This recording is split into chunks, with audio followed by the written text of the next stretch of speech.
Alright, here we go. Main card predictions. First fight, Carlos Condit against Rory MacDonald. Whew, man, this is a huge step up from Mike Guyman going to Carlos Condit. Condit hasn't looked spectacular in the UFC so far, and I'm not sure what it is. Whether just the competition that he's facing, or he's been switching camps a lot, which is, he seems kind of lost as a fighter as to where he should go, what he needs to improve on, who's going to help him do that. Rory MacDonald knows what camp he trains at. The camp he's trained at since he was 15 years old. He's only 20. I think he's going to be, along with Evan Dunham, going to be a huge star. Just talent-wise, these guys are great.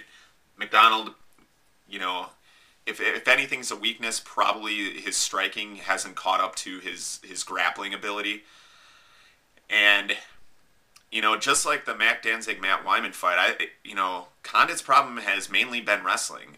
In the Kampmann fight, that's why he lost the Kampmann fight, and I see this being a close fight. I don't think Condit's going to be able to finish this. I don't think MacDonald's going to be able to finish it. Once again, going to be another fight that goes to a decision. And I'm going to pick Carlos Condit. He's got the better experience. I think he's going to exploit Rory MacDonald's striking deficiencies, and I think he's going to use a lot of leg kicks and some knees in the clinch. And I think that's probably what's going to be what wins him this fight. If anybody's going to finish it, probably going to be Condit, but I'm going to go with Carlos Condit by unanimous decision. I don't like making that pick because I like Rory MacDonald as a fighter. But it'll be a learning experience for him, and I think he'll bounce back even better after the loss. So there you go, Carlos Condit, unanimous decision. Ben Rothwell, Gilbert, Yvel. Yvel couldn't knock him out. Rothwell, he's not really that great of a wrestler. And I've been saying that, people think, well, Yvel has terrible wrestling. True. And not very good submission defense. True. Both true. You're right on the money. Is Rothwell a good wrestler? Not really. He's not really a good wrestler. What is he going to try and do? I don't know what Rothwell's going to try and do. No idea. Is he going to try and stand with him? If he stands with him, he's going to get knocked out, I think. Rothwell's got a very good chin. I've been going back and forth on this one, but then I realized that I really don't care that much, so let me just give you what I think is going to happen. And if it happens, hey, it's another positive for me. Rothwell's going to try and stand with him. Then he's going to try and use his size and weight advantage and push him against the cage and try to rough him up with dirty boxing. He's going to try and do that, tire him out, and maybe take him down or try to take him down. Who knows what his game plan is going to be. Rothwell, not known for his fantastic game planning abilities, but I'm going to go with Rothwell by unanimous decision, just by using his size advantage, roughing up Yvel against the cage, and there you go. Rothwell, unanimous decision. He could very well get knocked out in this one, though. Martin Kampmann, Paulo, Thiago. Thank God, an easy one to pick. And a pretty good fight. Good fight for both guys, because if Kampmann can somehow win this one, which he won't, Paulo Thiago is, he was that guy that came in against Koscheck and everybody. He's going to lose, including me. He's going to lose. He's a BJJ guy going against a great wrestler. He's going to lose. He's going to lose. What the hell just happened?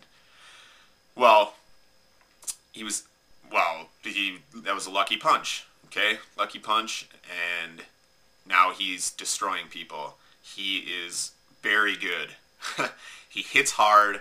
He doesn't have the greatest technical striking, but he hits you, and good counters. He uses good counter strikes, and very good on the ground from any position. Top position, off his back, very good. Very sound grappler.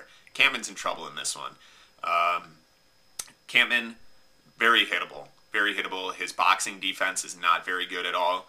He gets tagged left and right. He has a fantastic chin. Look at how many left hooks Paul Daly left on him, or hit him with. And he didn't go down once. The fight was stopped from a standing position. TKO standing. If that tells you more about his chin. Paulo Thiago is going to win this fight, though, I think. I think he's going to hit him with a counter left hook or a counter uppercut or something like that. Rock him. Maybe knock Kampmann down and finish it by sub, which I think is what's going to happen, kind of like the Swick fight. So that's why I'm going to pick Paulo Thiago, late first, early second round submission. And there you go. Paulo Thiago moves his way to the championship, and I think, like I said before he beats Swick, and even more so after he beats Swick, he is a serious contender at 170 pounds. Serious.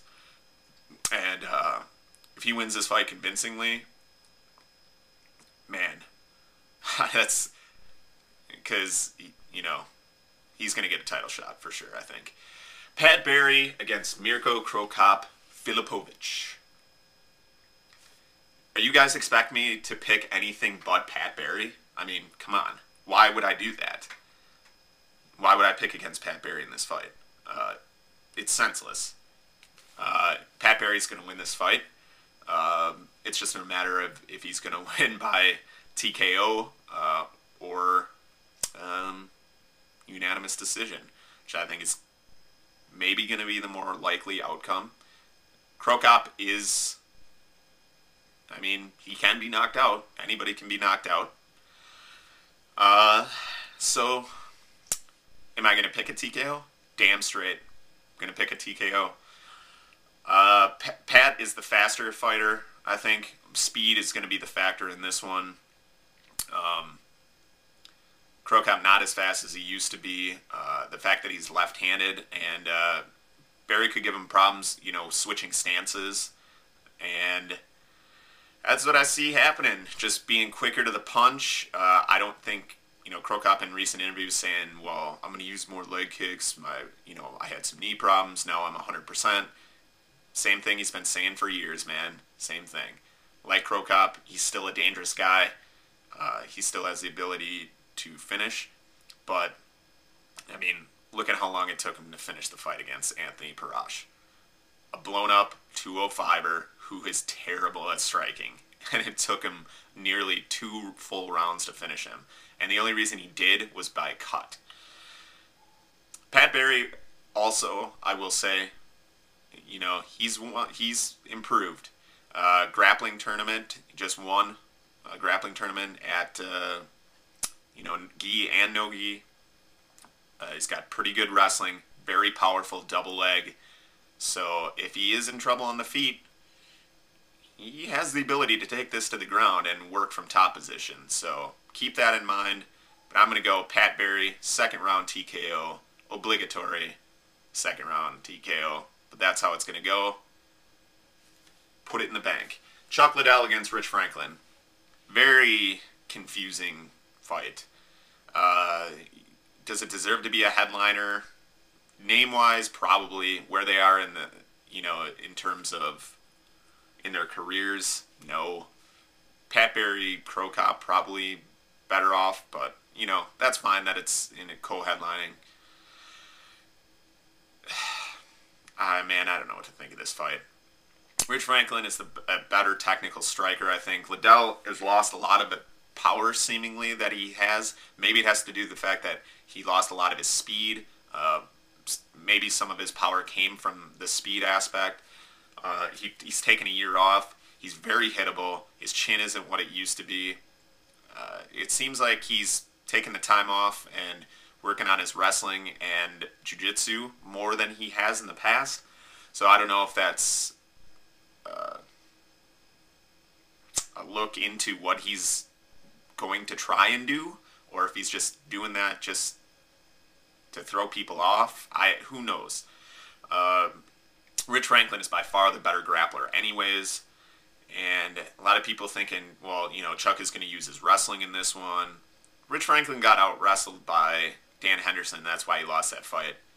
Chuck Liddell isn't Dan Henderson. And I'm going to go with Rich Franklin by unanimous decision here. Chuck looks to be in good shape. Good for him. He's still never going to get back to a title shot. He could knock out Franklin. Who knows? But I don't see it happening. I think Franklin is going to use inside leg kicks to set up his boxing and just pick apart Liddell for 3 rounds with leg kicks, body kicks, and punches. And that's the way I see it going. Franklin winning a pretty convincing unanimous decision. So there you go. There's my picks. UFC 115. Liddell versus Franklin. You guys definitely stay metal. Later.